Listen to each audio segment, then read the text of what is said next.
CM Siddaramaiah ವಿರುದ್ಧ case ದಾಖಲಾಗಿ ತನಿಖೆ ಶುರುವಾದ ಬೆನ್ನಿಗೆ ರಾಜ್ಯ ಕಾಂಗ್ರೆಸ್ನಲ್ಲಿ ಬಹಳಷ್ಟು ಅಚ್ಚರಿಯ ಬೆಳವಣಿಗೆಗಳು ನಡೀತಾ ಇವೆ. ಮುಖ್ಯಮಂತ್ರಿ ಸ್ಥಾನದ ಆಕಾಂಕ್ಷಿಗಳು ತಮ್ಮ ದಾಳ ಉರುಳಿಸುತ್ತಿದ್ದಾರಾ ಅನ್ನುವಂಥ ಪ್ರಶ್ನೆಯೂ ಕೂಡ ಮೂಡ್ತಾ ಇದೆ. ಎಐಸಿಸಿ ಅಧ್ಯಕ್ಷರನ್ನ ಭೇಟಿ ಮಾಡಿದ್ದಾರೆ ಸತೀಶ್ ಜಾರಕಿಹೊಳಿ. ಮುಖ್ಯಮಂತ್ರಿ ಡಿಸಿಎಂ ಸೇರಿ ಸಚಿವರು ದಸರಾ ಕಾರ್ಯಕ್ರಮದಲ್ಲಿ ಬ್ಯುಸಿ ಇದ್ದಾರೆ. ಇತ್ತ ದಿಢೀರಂತ ಮಲ್ಲಿಕಾರ್ಜುನ ಖರ್ಗೆ ಅವರನ್ನ ಜಾರಕಿಹೊಳಿ ಭೇಟಿಯಾಗಿದ್ದಾರೆ. ದಲಿತ ನಾಯಕರ ಜೊತೆಗೊಂದು ಸಭೆಯಾಗಿತ್ತು. ಆ ಸಭೆಯ ಸಂದೇಶವನ್ನ ತೆಗೆದುಕೊಂಡು ಹೋಗಿದ್ದಾರಾ ಸತೀಶ್ ಜಾರಕಿಹೊಳಿ ಅನ್ನೋ ಪ್ರಶ್ನೆ.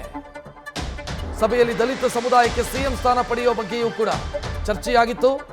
ಈ ಬಗ್ಗೆ ವರಿಷ್ಠರ ಗಮನಕ್ಕೆ ತರುವಂತ ಕೆಲಸವನ್ನ ಸತೀಶ್ ಜಾರಕಿಹೊಳಿ ಮಾಡ್ತಿದ್ದಾರಾ ಅನ್ನುವಂಥ ಪ್ರಶ್ನೆಯೊಂದು ಮೂಡ್ತಾ ಇದೆ. ಈ ಬಗ್ಗೆ ಹೆಚ್ಚಿನ ಡೀಟೇಲ್ ನೀಡೋದಕ್ಕೆ ನಮ್ಮ ಪ್ರತಿನಿಧಿ ಶಿವಪ್ರಸಾದ್ ನೇರ ಸಂಪರ್ಕದಲ್ಲಿ. ಶಿವಪ್ರಸಾದ್, ಹೊಸ ದಾಳ ಉರುಳಿಸ್ತಾ ಇದ್ದಾರಾ ಹೆಂಗೆ ಸತೀಶ್ ಜಾರಕಿಹೊಳಿ? ಖಂಡಿತವಾಗಿ ರಕ್ಷತ್, ಸಿಎಂ ಸ್ಥಾನದ ಚರ್ಚೆ ಬಂದಂತ ಸಂದರ್ಭದಲ್ಲಿ ಪ್ರಮುಖವಾಗಿ ಸತೀಶ್ ಜಾರಕಿಹೊಳಿ ಅವರು ಮುನ್ನೆಲೆಗೆ ಬರ್ತಾ ಇದ್ದಾರೆ. ಪ್ರಮುಖವಾಗಿ ಅದು ಯಾವುದೇ ಸಭೆ ಇರ್ಬೋದು ಅಥವಾ ಅಸಮಾಧಾನಿತ ನಾಯಕರುಗಳ ಸಭೆ ಇರ್ಬೋದು, ಮತ್ತೆ ಸಚಿವರು ಶಾಸಕರ ಸಭೆಯಲ್ಲೂ ಕೂಡ ಸತೀಶ್ ಜಾರಕಿಹೊಳಿ ಅವರು ಮುನ್ನೆಲೆಗೆ ಬರ್ತಾರೆ.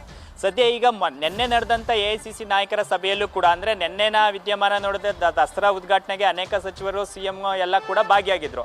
ಆದ್ರೆ ದಿಢೀರನ್ನೇ ದೆಹಲಿಯಲ್ಲಿ ವರಿಷ್ಠರನ್ನ ಭೇಟಿಯಾಗಿ ರಾಜ್ಯದಲ್ಲಿನ ವಿದ್ಯಮಾನಗಳ ಬಗ್ಗೆ ಹೈಕಮಾಂಡ್ ನಾಯಕರಿಗೆ ಮಾಹಿತಿಯನ್ನ ಕೊಟ್ಟಿದ್ದಾರೆ.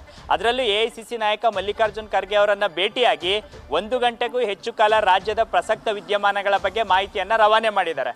ಪ್ರಮುಖವಾಗಿ ದಲಿತ ಸಚಿವರು ರಾಜ್ಯದಲ್ಲಿ ನಡೆದಂತ ಸಭೆಯ ಬಗ್ಗೆ ಮಾಹಿತಿಯನ್ನು ಕೂಡ ರವಾನೆ ಮಾಡಿದ್ದಾರೆ. ಈ ಸಭೆಯಲ್ಲಿ ಪ್ರಸ್ತಾಪಿತ ವಿಚಾರಗಳು ಯಾವ್ಯಾವು ಅಂತ ನಾವು ನೋಡೋದಾದ್ರೆ, ಪ್ರಮುಖವಾಗಿ ಈಗ ಸಿಎಂ ವಿರುದ್ಧ ಪ್ರಾಸಿಕ್ಯೂಷನ್ಗೆ ಅನುಮತಿ ನೀಡಿದಂಥ ಸಂದರ್ಭದಲ್ಲಿ ಏನಾದರೂ ಈಗಿರ್ತಕ್ಕಂಥ ಸಿಎಂ ಸ್ಥಾನದ ಬದಲಾವಣೆ ವಿಚಾರ ಕುರಿತಂತೆ ಹೈಕಮಾಂಡ್ ಏನಾದರೂ ಗಂಭೀರವಾದಂಥ ಚಿಂತನೆಯನ್ನು ನಡೆಸಿದ್ದೇ ಆದರೆ ಪ್ರಮುಖವಾಗಿ ಪರಿಶಿಷ್ಟ ಪಂಗಡ ಅಥವಾ ಪರಿಶಿಷ್ಟ ಜಾತಿಯ ಸಮುದಾಯದ ನಾಯಕರೇನಿದ್ದಾರೆ, ಸಚಿವರೇನಿದ್ದಾರೆ, ಅವ್ರನ್ನ ಪರಿಗಣಿಸಬೇಕು ಎಂಬತಕ್ಕಂಥ ವಿಚಾರವನ್ನು ಕೂಡ ಈಗ ಎಐಸಿಸಿ ಅಧ್ಯಕ್ಷರಿಗೆ ಮಾಹಿತಿಯನ್ನು ರವಾನೆ ಮಾಡಿದ್ದಾರೆ ಎಂಬತಕ್ಕಂಥ ಮಾಹಿತಿ ಲಭ್ಯವಾಗ್ತಾ ಇದೆ. ಸದ್ಯ ಖರ್ಗೆ ಅವರು ಕೂಡ ಈ ವಿಚಾರ ಕುರಿತಂತೆ ಜಾರಕಿಹೊಳಿ ಅವರ ಜೊತೆ ಮಾತುಕತೆಯನ್ನಾಡಿದ್ದು, ಸದ್ಯಕ್ಕೆ ಈ ವಿಚಾರ ಕುರಿತಂತೆ ಯಾವುದೇ ಆಲೋಚನೆ ಹೈಕಮಾಂಡ್ ನಾಯಕರಿಗೆ ಇಲ್ಲವಾದರೂ ಹರಿಯಾಣ ಮತ್ತೆ ಜಮ್ಮು ಕಾಶ್ಮೀರ ಚುನಾವಣೆಗಳ ವಿಚಾರ ಕುರಿತಂತೆ ಹೈಕಮಾಂಡ್ ನಾಯಕರು ಚಿತ್ತವನ್ನು ಹರಿಸಿದ್ದಾಗಿ ಸದ್ಯ ಈಗ ಇದೇ ತಿಂಗಳ 16 ಇಲ್ಲವೇ 17ರಂದು ಕೆ.ಸಿ. ವೇಣುಗೋಪಾಲ್ ಅವರು ರಾಜ್ಯಕ್ಕೆ ಬರ್ತಾ ಇದ್ದಾರೆ. ಆ ಸಂದರ್ಭದಲ್ಲಿ ಅವ್ರ ಮುಖಾಂತರನೂ ಕೂಡ ರಾಜ್ಯದ ವಿದ್ಯಮಾನಗಳಿರ್ಬೋದು ಮತ್ತೆ ಅನೇಕ ನಾಯಕರ ಜೊತೆ ಭೇಟಿಯಾಗಿ ಅವರ ಅಭಿಪ್ರಾಯಗಳನ್ನು ಕೂಡ ವೇಣುಗೋಪಾಲ್ ಅವರು ಸಂಗ್ರಹ ಮಾಡ್ತಾರೆ. ಆ ನಂತರ ಮತ್ತೊಮ್ಮೆ ಖರ್ಗೆ ಅವರನ್ನ ಭೇಟಿಯಾಗಿ ಇಲ್ಲಿನ ಅಭಿಪ್ರಾಯಗಳನ್ನು ರವಾನೆ ಮಾಡಿ ಅಂತಿಮವಾಗಿ ಸಿಎಂ ಸ್ಥಾನದ ವಿಚಾರದ ಚರ್ಚೆ, ಸಿದ್ದರಾಮಯ್ಯ ಅವರ ಸದ್ಯದ ಪರಿಸ್ಥಿತಿ ಮತ್ತೆ ಶಾಸಕರಿರ್ಬೋದು ಮತ್ತೆ ಸಚಿವರ ಅಭಿಪ್ರಾಯಗಳು ಏನಿದೆ ಅಂದ್ರೆ ಸಿಎಂ ಸ್ಥಾನ ವಿಚಾರ ಪ್ರಾಸಿಕ್ಯೂಷನ್ಗೆ ಅನುಮತಿ ನೀಡಿದಂತ ಸಂದರ್ಭದಲ್ಲಿ ಸಹಜವಾಗಿ ಕಾಂಗ್ರೆಸ್ ಕಾರ್ಯಕರ್ತರಿಗೂ ಕೂಡ ಮುಂದಿನ ಬೆಳವಣಿಗೆಗಳು ಏನಾಗಬಹುದು ಎಂಬತಕ್ಕಂಥ ಆತಂಕ ಇದ್ದೇ ಇದೆ. ಹಾಗಾಗಿ ಎಲ್ಲ ವಿಚಾರಗಳ ಅವರ ಮಾಹಿತಿಯನ್ನ ಸಂಗ್ರಹ ಮಾಡಿ ಹೈಕಮಾಂಡ್ಗೆ ರವಾನೆ ಮಾಡ್ತಾರೆ. ಸದ್ಯ ನಿನ್ನೆ ಸತೀಶ್ ಜಾರಕಿಹೊಳಿ ಅವರು ಮಲ್ಲಿಕಾರ್ಜುನ ಖರ್ಗೆ ಅವರನ್ನ ಭೇಟಿಯಾದಂಥ ಸಂದರ್ಭದಲ್ಲೂ ಕೂಡ ರಾಜ್ಯದ ವಿದ್ಯಮಾನಗಳ ಬಗ್ಗೆ ಮುಂದಿನ ಸಿಎಂ ಸ್ಥಾನದ ವಿಚಾರದ ಚರ್ಚೆ ಬಂದಂಥ ಸಂದರ್ಭದಲ್ಲಿ ಹೈಕಮಾಂಡ್ಗೆ ಯಾವ ರೀತಿ ಮನವರಿಕೆ ಮಾಡಿಕೊಡ್ಬೇಕು, ಈ ವಿಚಾರ ಕುರಿತಂತೆ ಹೈಕಮಾಂಡ್ ಮಟ್ಟದಲ್ಲಿ ಯಾವ ಅಭಿಪ್ರಾಯ ಇದೆ ಎಂಬತಕ್ಕಂಥ ವಿಚಾರಗಳನ್ನು ಕೂಡ ಗ್ರಹಿಸ್ತಕ್ಕಂಥ ಕೆಲಸವನ್ನ ಸತೀಶ್ ಜಾರಕಿಹೊಳಿ ಅವರು ಕೂಡ ಮಾಡಿದ್ದಾರೆ. ಸದ್ಯ ಮಲ್ಲಿಕಾರ್ಜುನ ಖರ್ಗೆ ಅವರು ಕೂಡ ಕರ್ನಾಟಕದವರೇ ಆಗಿರೋದ್ರಿಂದ ಸದ್ಯಕ್ಕೆ ಯಾವುದೇ ಆ ಥರದ ನಿರ್ಧಾರವನ್ನು ತೆಗೆದುಕೊಳ್ಳೋದಿಲ್ಲ. ತಮ್ಮ ಅಭಿಪ್ರಾಯಕ್ಕೆ ನಾವು ಮನ್ನಣೆಯನ್ನು ನೀಡ್ತೀವಿ, ತಮ್ಮ ಅಭಿಪ್ರಾಯವನ್ನು ಕೂಡ ನಾವು ಆಲಿಸ್ತೀವಿ.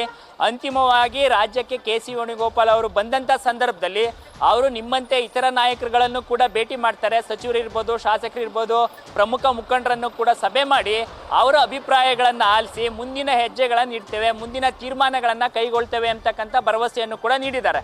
ಸದ್ಯ ಈಗ ಸತೀಶ್ ಜಾರಕಿಹೊಳಿ ಅವರು ಭೇಟಿಯ ಸಂದರ್ಭದಲ್ಲೂ ಕೂಡ ಸದ್ಯದ ರಾಜಕೀಯ ವಿದ್ಯಮಾನಗಳ ಬಗ್ಗೆ ಜೊತೆಗೆ ಸಿಎಂ ಸ್ಥಾನದಲ್ಲಿ ಸಿದ್ದರಾಮಯ್ಯ ಅವರೇ ಮುಂದುವರಿಯೋದು ಸೂಕ್ತ ಅಂತಕ್ಕಂಥ ಅಭಿಪ್ರಾಯವನ್ನ ಹೇಳೋದ್ರ ಜೊತೆಗೆ ಬದಲಾವಣೆ ವಿಚಾರ ಬಂದಂಥ ಸಂದರ್ಭದಲ್ಲಿ ಹಿಂದುಳಿದ ನಾಯಕರನ್ನ ತಾವು ಕನ್ಸಿಡರ್ ಮಾಡಬೇಕು, ಅದರಲ್ಲೂ ಪ್ರಮುಖವಾಗಿ ಪರಿಶಿಷ್ಟ ಜಾತಿ ಇಲ್ಲವೇ ಪರಿಶಿಷ್ಟ ಪಂಗಡದ ಸಚಿವರೇನಿದ್ದಾರೆ ಅವ್ರನ್ನ ಕನ್ಸಿಡರ್ ಮಾಡಬೇಕು ಎಂಬತಕ್ಕಂಥ ಮಾತನ್ನು ಕೂಡ ಖರ್ಗೆ ಅವರ ಭೇಟಿಯ ವೇಳೆಯಲ್ಲಿ ಸತೀಶ್ ಜಾರಕಿಹೊಳಿ ಅವರು ಹೇಳಿರ್ತಕ್ಕಂಥದ್ದು. ರಕ್ಷತ್, ಥ್ಯಾಂಕ್ ಯು ಶಿವಪ್ರಸಾದ್ ಮಾಹಿತಿಗೆ.